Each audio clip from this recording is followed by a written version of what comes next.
Medical ಜಾಮೀನನ್ನು ಪಡ್ಕೊಂಡು ಈಗ BGS ಆಸ್ಪತ್ರೆಯಲ್ಲಿ ಚಿಕಿತ್ಸೆಯನ್ನು ಪಡಿತಾ ಇರುವಂತಹ ದರ್ಶನ್ ಅವರಿಗೆ ಈಗ ನಿಜವಾದಂತಹ ಸಂಕಷ್ಟ ಎದುರಾಗುವಂಥದ್ದು ಮೇಲ್ನೋಟಕ್ಕೆ ಕಾಣಿಸ್ತಾ ಇದೆ. ಕಾರಣ ಇಷ್ಟೇ, ಜಾಮೀನನ್ನು ಪಡ್ಕೊಳ್ಳೋಕೆ ಕೊಟ್ಟಂಥ ಕಾರಣಗಳು ನಿಜವಾಗಿಯೂ ಕೂಡ ಕಾರಣನಾ ಅಂತ ಹೇಳಿ. ಕಾರಣ ಮಧ್ಯಂತರ ಜಾಮೀನು ವಜಾ ಮಾಡಬೇಕು ಅಂತ ಈಗ ಪೊಲೀಸರು ಸುಪ್ರೀಂ ಕೋರ್ಟ್ಗೆ ಮನವಿಯನ್ನು ಮಾಡ್ತಾ ಇದ್ದಾರೆ. ಅದರಲ್ಲಿ ಎರಡು ಪ್ರಮುಖ ಅಂಶಗಳಿದೆ.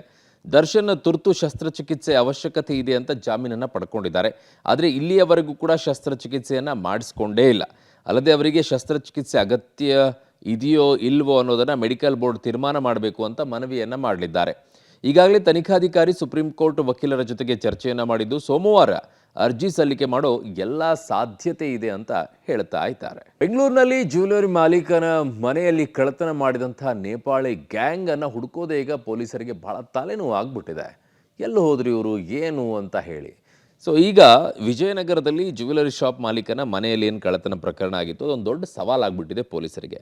ಕಳೆದ 1ನೇ ತಾರೀಕು ಅರಿಹಂತ್ ಜ್ಯುವೆಲರಿ ಶಾಪ್ ಮಾಲೀಕನ ಮನೆಯಲ್ಲಿ ಸುಮಾರು 15 ಕೋಟಿ ಮೌಲ್ಯದ ಚಿನ್ನಾಭರಣ ಕಳ್ಳತನ ಆಗಿತ್ತು. ಮನೆಯಲ್ಲಿ ಕೆಲಸ ಮಾಡ್ತಾ ಇದ್ದ ನಾಮರಾಜ್ ಅನ್ನೋ ವ್ಯಕ್ತಿ ಆತನ ಸ್ನೇಹಿತನ ಜೊತೆಗೆ ಸೇರಿ ಕಳ್ಳತನ ಮಾಡಿ ಯಶವಂತಪುರ ರೈಲ್ವೆ ನಿಲ್ದಾಣದ ಮೂಲಕ ಎಸ್ಕೇಪ್ ಆಗಿದ್ದ.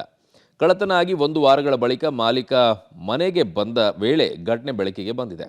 1 ವಾರಗಳ ಕಾಲ ಕಳ್ಳರಿಗೆ ನೇಪಾಳಕ್ಕೆ ಹೋಗೋಕೆ ಅವಕಾಶ ಸಿಕ್ತು. ಆರೋಪಿಗಳು ನೇಪಾಳವನ್ನು ಸೇರಿಕೊಂಡಿದ್ದಾರೆ.